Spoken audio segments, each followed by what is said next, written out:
আকাশদ্বীপের কাছে তার অসুস্থ দিদির খবর নিলেন ব্রিটেনের রাজা তৃতীয় চার্লস। সেন্ট জেমস প্যালেসে তাকে দেখে এগিয়ে এলেন রাজা তৃতীয় চার্লস।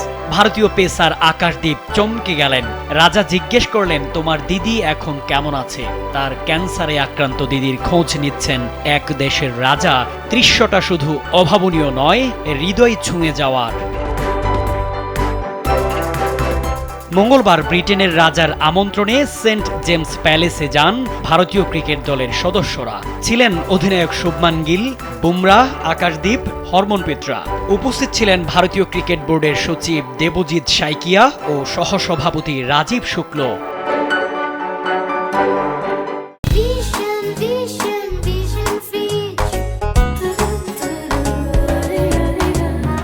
ভারতীয় দল ও ক্রিকেটারদের সম্পর্কে নানা তথ্য আগেই ভালো করে জেনে নিয়েছিলেন ব্রিটেনের রাজা।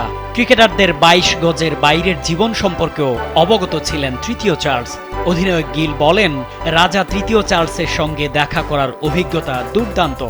অত্যন্ত উদার্য ও সহৃদয়তার সঙ্গে তিনি আমাদের আমন্ত্রণ জানিয়েছিলেন। আমাদের সঙ্গে বেশ কিছুক্ষণ কথা বলেছেন। তিনি বলেছেন, লর্ডসে আমাদের শেষ ব্যাটার যে আউট হয়েছে তা অত্যন্ত দুর্ভাগ্যজনক। আমরা বলেছি ম্যাচের ফল যে কোনো দলের পক্ষেই যেতে পারত। ফলাফলটা আমাদের জন্য দুর্ভাগ্যের। আশা করি বাকি দুটি টেস্টে আমরা আরও ভালো খেলব।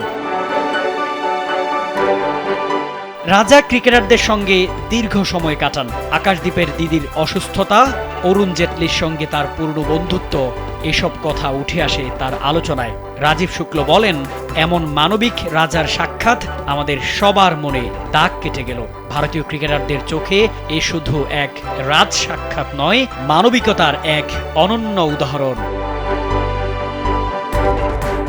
শামীম খান, কালবেলা।